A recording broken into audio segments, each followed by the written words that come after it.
Blood coagulation, blood coagulation या blood clotting, it means blood का थक्का जमना, ठीक है, ब्लड का थक्का बनना या ब्लड जमना।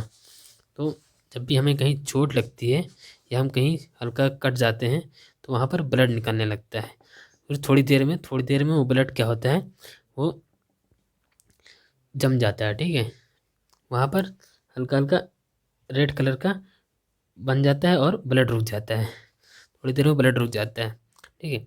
तो ब्लड क्यों रुकता है, वहाँ पर फाइब्रिन नाम के जो है, फाइब्रिन नाम के थ्रेड होते हैं, फाइब्रिन के थ्रेड होते हैं, फाइब्रिन थ्रेड जो एक जाल बना लेते हैं, इस तरह से जाल बना लेते हैं, और उसमें इन जाल में क्या होता है, ब्लड सेल्स, जो डेड ब्लड सेल्स हैं, फाइब्रिन थ्रेड्स में डेड ब्लड सेल्स यहाँ पर आके फंस जाते हैं, तो ब्लड रुक जाता है इस जगह से। फाइब्रिन थ्रेड इस तरह से जाल बना लेते हैं और उसमें जो ब्लड सेल्स होती हैं, जो डेड जो बाहर निकल रही होती हैं, वो इनमें आके फंस जाती हैं और फिर ब्लड रुक जाता है। इसे कहते हैं ब्लड कोगुलेशन। ब्लड कोगुलेशन में एक प्रोसेस होता है जिसे कहते हैं कैस्केड प्रोसेस। क्या कहते हैं? Cascade process. इसके हेल्प से ये ब्लड क्लॉट करता है, ठीक है, इसे कहते हैं कैस्केड प्रोसेस। कैस्केड प्रोसेस क्या होता है? इसमें बहुत सारे एंजाइम काम करते हैं। जैसे एक एंजाइम होता है प्रोथ्रोम्बिन,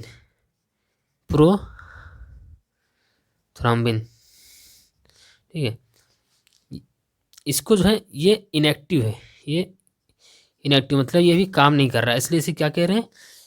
प्रोथ्रोम्बिन। इसको थ्रोम्बिन में कन्वर्ट कर देता है, ये थ्रोम्बिन में कन्वर्ट हो जाता है, ठीक है। ये थ्रोम्बिन में कन्वर्ट इसको कौन करेगा? एक दूसरा एंजाइम है जिसे कहते हैं थ्रोम्बोकाइनेज,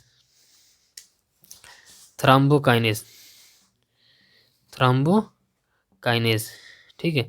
ये एंजाइम है थ्रोम्बोकाइनेज। ये क्या करता है? प्रोथ्रोम्बिन को, जैसे ही हमें चोट लगती है तो वहाँ उस जगह पर आसपास प्रोथ्रोम्बिन तुरंत रिलीज होता है और थ्रोम्बोकाइनेज भी रिलीज हो जाता है। तो थ्रोम्बोकाइनेज क्या करता है? प्रोथ्रोम्बिन को थ्रोम्बिन में कन्वर्ट कर देता है, ठीक है। और फिर एक दूसरा एंजाइम और एक एंजाइम सिक्रीट होता है जिसे कहते हैं फाइब्रिनोजन, ठीक है। इस फाइब्रिनोजन को ये थ्रोम्बिन क्या करेगा? फाइब्रिनोजन को फाइब्रिन में कन्वर्ट कर देगा, ठीक है।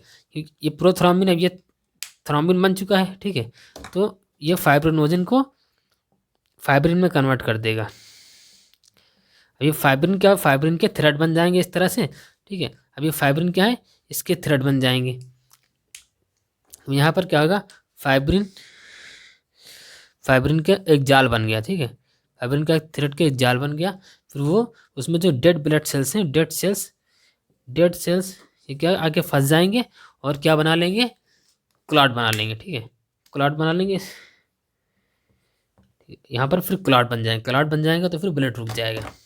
ये होता है कैस्केड प्रोसेस। पूरे प्रोसेस को हम क्या कहेंगे? Cascade process. इसमें क्या होता है? देखिए, पहले थ्रोम्बोकाइनेज रिलीज होता है और प्रोथ्रोम्बिन रिलीज होता है। थ्रोम्बोकाइनेज क्या करता है?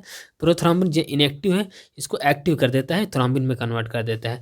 और फिर एक फाइब्रिनोजन रिलीज होता है, ये भी इनएक्टिव है, ठीक है, ये भी इनएक्टिव है, तो इसको एक्टिव फाइब्रिन में कन्वर्ट कर देता है। ये फाइब्रिन क्या कहता है? ये एक जाल नुमा इसी तरह से बना लेता है, जाल बना लेता है, ठीक है, और फिर इसमें डेड सेल्स आके फंस जाती है और वहाँ पर क्लॉट बन जाता है। किसी भी जगह पर क्लॉटिंग के लिए कैल्शियम आयन बहुत ज़रूरी होता है, ठीक है, calcium ion is very important for clotting, ठीक है। और क्लॉटिंग टाइम कितना होता है? क्लॉटिंग टाइम होता है 2 से 8 मिनट। अगर इससे कम या ज़्यादा हो रहा है तो किसी चीज़ की बॉडी में कमी है, ठीक है। जैसे विटामिन के ये भी वेरी इंपॉर्टेंट है, किसके लिए? क्लॉटिंग के लिए बहुत इंपॉर्टेंट है, क्लॉटिंग के लिए। क्योंकि अगर विटामिन के की अगर कमी हो जाएगी तो क्लॉटिंग डिले हो जाएगा, 8 मिनट से ज़्यादा लगेगा, टाइम ज़्यादा लगेगा क्लॉटिंग होने में, जिससे ब्लड लॉस बहुत ज़्यादा हो सकता है। इसलिए विटामिन के एंड कैल्शियम आयन ये बहुत इंपॉर्टेंट है फॉर क्लॉटिंग। और एंटीकोगुलेंट क्या होता है?